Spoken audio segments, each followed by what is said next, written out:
Your unprocessed emotions is one of the biggest factors contributing to your feeling of overwhelm. So today I am going to give you my number one strategy for processing your emotions.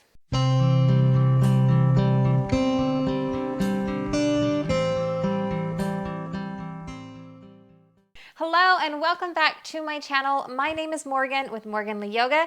I am a yoga teacher and a mom to 4 wonderful children. My oldest, who is 13, also has Down syndrome. And I am here today to talk to you about overwhelm. Specifically, the one cause that I think plays the biggest factor in your overwhelm, which is unprocessed emotions. Did you know that an average human has over 400 emotions per day?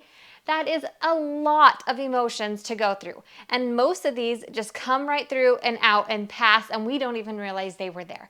But some of them linger because they need us to pay attention to them. They came to us for a reason. They're trying to tell us something. And if we continue to ignore these, they build up on one another. And when you finally have this big ball of unprocessed emotions, bam, that is when you start to feel overwhelmed. So today I want to show you my foolproof method for processing your emotion right on the spot, right here, right now. This is something you can do if you have just a minute of your time. It can be done anywhere. You don't need to be on a yoga mat. You can just do it sitting in a car. You can do it while you're eating and right before bed. Anytime that you feel like you are avoiding an emotion, this is the perfect time to do it. So first of all, let me share with you 2 other ways that you can do on your own that just take a little bit more time. The first one would be journaling. That is a fantastic way to process your emotions. Just write out everything you're feeling, how it's affecting you, what might have caused it, how you think you're going to fix it, and just get it all out on paper. Writing is an excellent way to process your emotions. The second way is your yoga practice. Being able to come to your yoga mat, slowing your breath down, connecting your body, your mind, and your heart all together is going to help you so much in being able to clear that space in your mind and in your heart to let those emotions pass through. So those 2 ways are fantastic.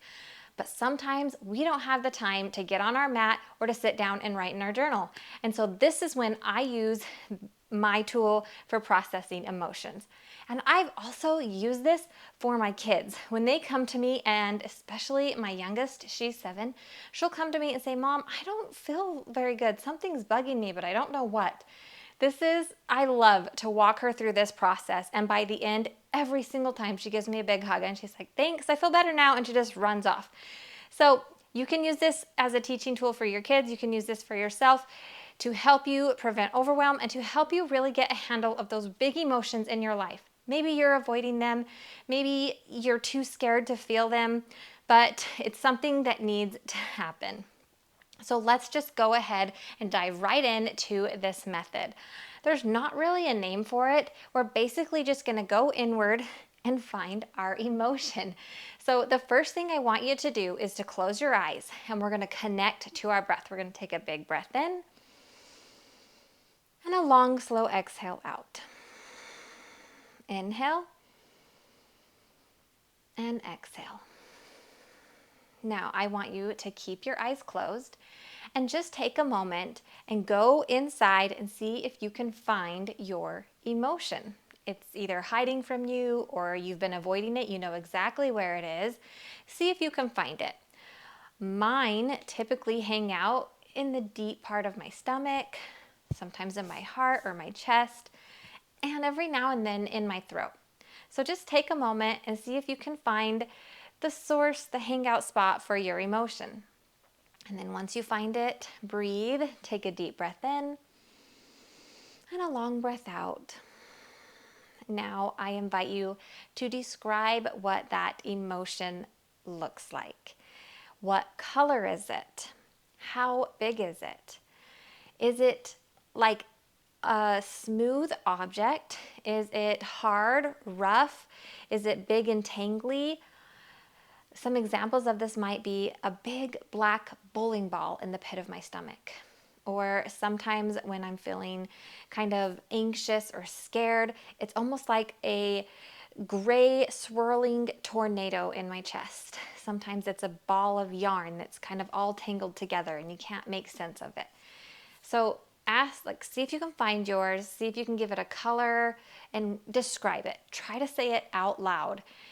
Acknowledge that this emotion is there. And then breathe some more. Take a deep breath in and a long, slow breath out. One more time. Inhale and exhale. Great job. Now, keeping your eyes closed and focusing on that emotion that you just described, I want you to either out loud or silently in your head ask it, what do you need from me today? You can repeat it a few times and then just go silent and listen. It's going to talk to you. And this could be like a booming voice that's really obvious in your head. It could just be a feeling that you get throughout your body, but it's going to tell you what it needs. Maybe it just needs to be acknowledged. Maybe it needs a big hug. Maybe it needs to feel safe and it wants to know you have a plan or that you're going to figure out a plan. Maybe your emotion wants you to talk to someone about it. Find out what your emotion needs, and then again, take a deep breath in and a long, slow breath out. And then see if you can give that. Whatever they asked for, can you give that emotion, that thing? Take a moment now and walk through it.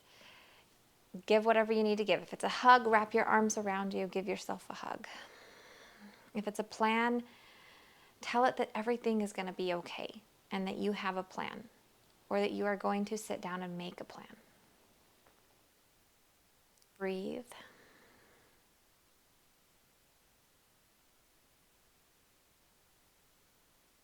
Now let's go again inward and find that emotion.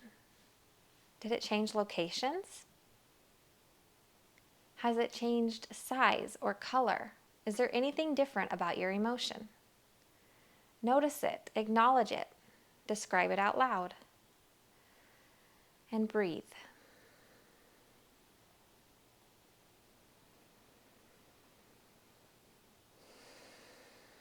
And you can go ahead and flutter your eyelids open. Now at this point, you can kind of assess if the emotion has changed enough that you feel like it has released and you're able to let it go, then you can complete your processing journey right here. If, however, you feel like there's still some unresolved messages there, something unresolved emotions that you need to process still, then go back through this whole thing again. Find the new location, describe it, talk to it, and let it go.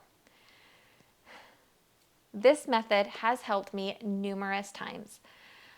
And I know that it can help you too if you just give it a try. Emotions only last about 90 seconds if you fully feel them. You have to go inward and find them and just let them take over. And they only last 90 seconds and then they are gone. And you are free to let them leave and move on down the road. So do yourself a favor. Process your emotions, whether it's through journaling, yoga, this method I just taught you, or maybe it's talking to a therapist, whatever you need to do. If you want to stay out of the feeling of overwhelm and to help yourself feel grounded and more serene, then you need to process your emotions.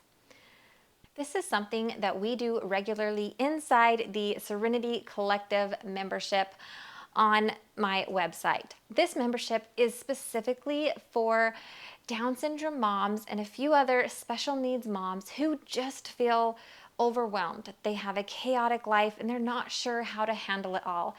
This yoga membership is just for you. We walk through processing our emotions. We walk through dealing with the hard things and I teach you how to bring serenity back into your home and your life.